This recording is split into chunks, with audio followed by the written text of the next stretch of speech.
વિજય રૂપાણીએ જમીન પ્રકરણ અંગે કોંગ્રેસના નેતાઓ સામે કરેલા દાવાનો મામલો પ્રેસ કોન્ફરન્સ ઉતાવળથી કરી માહિતી વિશે અમે ખરાઈ ન કરી હતી।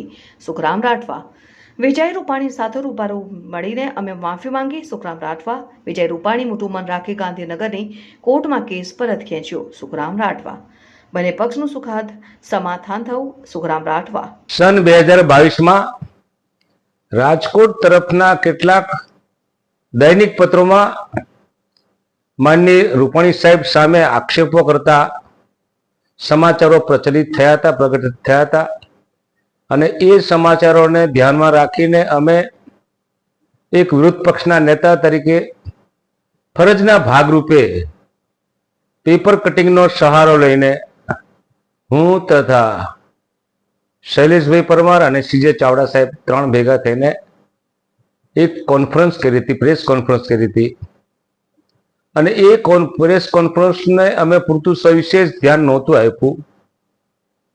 અમે એ સાચી છે કે ખોટી છે માહિતી પૂરી એકત્ર નહોતી કરી અને ઉતાવળથી પ્રેસ કોન્ફરન્સ થઈ ગઈ હતી। મને લાગે છે તે વખતે અમારી પણ થોડીક ભૂલ થઈ ગઈ હતી। આ બાબતમાં રૂપાણી સાહેબને કંઈક ખોટું લાગ્યું હતું અને અમારી સામે ડેફર્મેશનનો દાવો માંડ્યો હતો।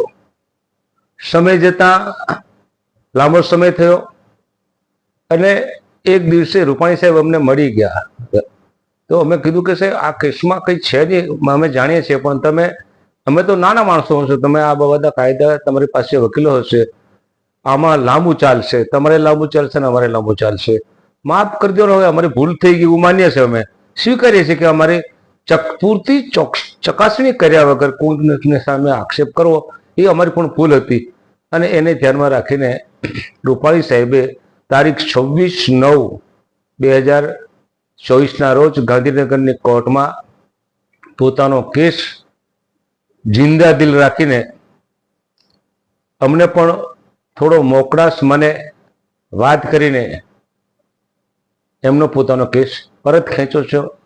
બંને પાર્ટીએ સુખદ સમાધાન થયું હતું એનો મને આનંદ છે। આજે મેં કંઈક સાંભળ્યું કે એમના સમાચાર ટીવી માધ્યમ પર ચાલી રહ્યા છે ત્યારે બંને પક્ષે સુખદ સમાધાન થયું હતું ત્યારે હવે એમાં વધુ ઊંડા ઉતરવા જેવું કંઈ મને લાગતું નથી।